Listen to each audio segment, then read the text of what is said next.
Anong plano mo sa summer? Wala po, tinda po, tinda. Tinda. Ano yung ano? Ano yung paninda mo? May siomay. Siomay. Magkano ba yung siomay niyo? 7.20 po. Hindi ka nagbabakasyon? Hindi naman. Hindi naman. Yung sa amin eh. Saan ba yung sa inyo? Probinsya po sa Leyte. Gano'ng katagal ba kapag magbabiyahe ka dyan? Mga dalawang araw. Kung sakaling pwede, saan ka pupunta?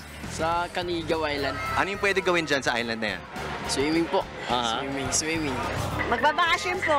Magbabakasyon? Saan po? Batangas. Boracay. Magkano ang budget? Binigyan niyo po kamo.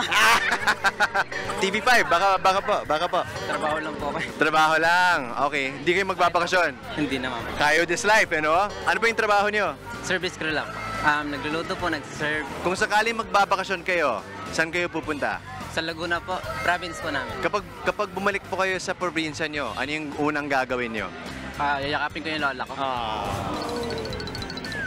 Wow! Swimming. Swimming saan? Sa Baybay. Okay, saan yun? Sa Pangasinan. Bakit sa Pangasinan? Taga-probinsya po ako eh, taga doon po kami. Okay, yan yung probinsya nyo. Tamang rides lang, kasama tropa. Quezon Province sa Tala Amara. Okay. Doon kila Mama Ems. Lagi namin pinupuntahan yun. Kila Mama Ems. Sino si Mama M?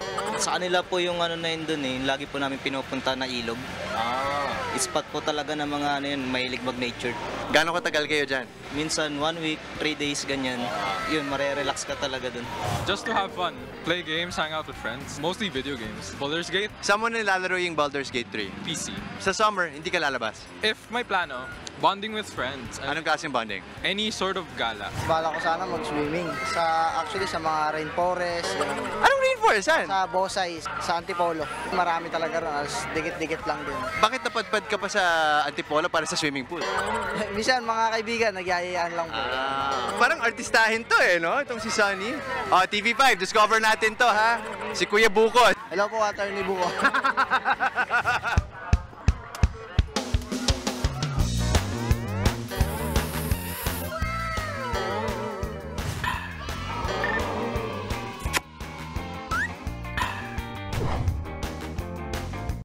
Mga kapatid, Justin Quirino po. Masayang kwentuhan at makapulahang informasyon ang hatid namin tuwing umaga. Kaya mag-subscribe na at mag-follow sa social media pages ng News 5.